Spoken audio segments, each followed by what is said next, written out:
చరిత్రలో చెప్పలేనని మిస్టరీలనే ఉన్నాయి. అయితే వాటిలో కొన్ని తెలుసుకుంటే మనకు ఆశ్చర్యం కలుగుతుంది. అలాంటి ఓ ఇన్సిడెంట్ అనేది 1980 జూన్లో జరిగింది. ఇంకా అమెరికా రాష్ట్రమైన ఇండియానాలోని ఒక రోడ్డుపై ఇన్సిడెంట్ అనేది జరిగింది. అయితే రాబర్ట్ డేవిడ్సన్ అనే ఒక వ్యక్తి తన బైక్ డ్రైవ్ చేస్తూ వెళ్తున్నప్పుడు చూస్తుండగానే ఆకాశంలో మబ్బులు అనేవి చాలా ఎక్కువగా పెరిగాయి. ఇంకా ఆ ప్రాంతం అంతా చీకటి కమ్ముకుంది. అలాగే అక్కడక్కడ ఆకాశం ఉరుముతుంది. ఆల్రెడీ తుఫాన్ రాబోతుందనే హెచ్చరిక అనేది అక్కడ ఉంది. అయితే రాబర్ట్ దాన్ని పట్టించుకోలేదు. ఇంకా ఏం కాదులే అని అనుకున్నాడు. అలాగే ఇంకాస్త దూరం వెళ్ళగానే వర్షం అనేది స్టార్ట్ అయింది. సో ఇక అతనికి లాభం లేదనుకొని బైక్ ఆ రోడ్ పక్కన ఆపి బైక్ బాక్స్లో దాచిన రెయిన్ జాకెట్ బయట తీశాడు.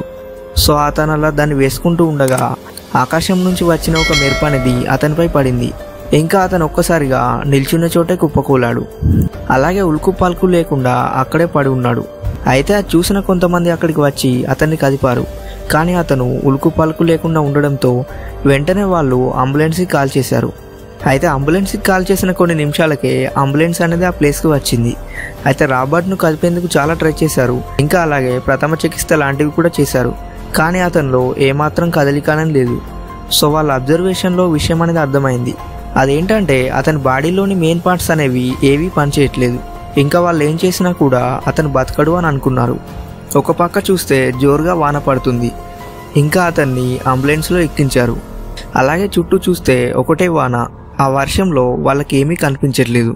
ఇంకా రోడ్డుపైన వాహనాల రాకపోకలు కూడా చాలా వరకు ఆగిపోయాయి. సో అలాంటి టైంలో అక్కడ ఒక అద్భుతం అనేది జరిగింది. అదేంటంటే రాబర్ట్ని అంబులెన్స్లోకి ఎక్కించగానే అందులోని ఎలక్ట్రిక్ పరికరాలన్నీ పనిచేయడం మానేశాయి. అయితే అప్పటికి అక్కడికి ఒక ఫైర్ ఇంజన్ సిబ్బంది చేరుకుంది. సో వాళ్ళ దగ్గర బ్యాటరీ బ్యాకప్లు ఉన్నాయని చెప్పారు. ఇంకా వాటిని యూజ్ చేస్తే తిరిగి పవర్ వస్తుంది అని అనుకున్నారు. అలా వాళ్ళు మాట్లాడుకుంటూ ఉండగా ఎట్నుంచి వచ్చిందో తెలియదు కానీ ఓ నల్లకోటు ధరించిన ఒక మహిళ వాళ్ళ ముందు ప్రత్యక్షమైంది. ఇంకా ఒక్కసారిగా వాళ్ళంతా ఎంతో ఆశ్చర్యపోయారు. ఎందుకంటే ఇంత జోరు వానలో ఆమె ఎక్కడి నుంచి వచ్చిందా అని వాళ్ళు చుట్టూ చూశారు. అయితే అక్కడ అంబులెన్స్, ఫైర్ ఇంజన్ ఇంకా రాబర్ట్స్ బైక్ తప్ప అక్కడ ఇంకేమీ లేవు. ఆ మహిళ నేను రాబర్ట్ని ఒకసారి ముట్టుకుంటాను అని అంది. అయితే వాళ్ళు అదోలా చూశారు. ఇంకా ఆమె ఎవరు, ఎందుకు టచ్ చేస్తానంటుంది అని అనుకున్నారు. అయితే ఆమె తన వివరాలు ఏమి వాళ్ళకి చెప్పలేదు. అంబులెన్స్ సిబ్బందిలో వ్యక్తి పోనీలే పోయేలా ఉన్నాడు, టచ్ చేస్తే పోయేదేముంది అని అనుకుంటూ ఆమెకు పర్మిషన్ ఇచ్చాడు. అయితే ఆ తర్వాత అక్కడ ఒక అద్భుతమే జరిగింది. అయితే అదేంటంటే ఆ తర్వాత ఆమె రాబర్ట్ను టచ్ చేసి అక్కడే ఉండి ఏవో మంత్రాలు చదివింది. ఇంకా అక్కడున్న మెడికల్ సిబ్బంది ఆమె వైపు ఆశ్చర్యంగా చూశారు. ఎందుకంటే ఆమె ధరించిన నల్లకోట అనేది 1980ది కాదు, అది 1800 కాలం నాటిది. ఇంకా దాని గురించి అడుగుదామంటే ఆమె ఏమి సమాధానం చెప్పట్లేదు. అయితే ఆమె రాబర్ట్ వైపు చూస్తూ ఆమె లోపల ఏవో మంత్రాలు చదువుతుంది. ఇంకా ఇలా కొన్ని నిమిషాలు గడిచాక ఆమె అంబులెన్స్ దిగిపోయింది. అలాగే జోరువానలో అలా వెళ్ళిపోయి సడన్గా మాయమైంది. అయితే ఆమె అలా వెళ్ళిందో లేదో అంబులెన్స్లో కరెంట్ అనేది వచ్చేసింది. ఇంకా ఆ తర్వాత ఆశ్చర్యంగా రాబర్ట్ శరీరంలోని అవయవాలన్నీ పనిచేయడం స్టార్ట్ చేశాయి. ఇంకా అలాగే అతన్ని వీలైనంత తొందరగా హాస్పిటల్లోని ఎమర్జెన్సీ వార్డుకు తీసుకెళ్లారు. కానీ అతను సృహలో లేడని, దాదాపు చనిపోయేటట్లు ఉన్నాడని డాక్టర్లు అనుకున్నారు. ఇంకా అతను అలాగే కోమాలోంచి వెళ్ళిపోయి 2 నెలల తర్వాత కోమా నుంచి బయటకు వచ్చాడు. ఇక దాంతో ఆ మహిళ ఎవరు అన్న అంశంపై హార్డ్ డిబేట్ నడిచింది.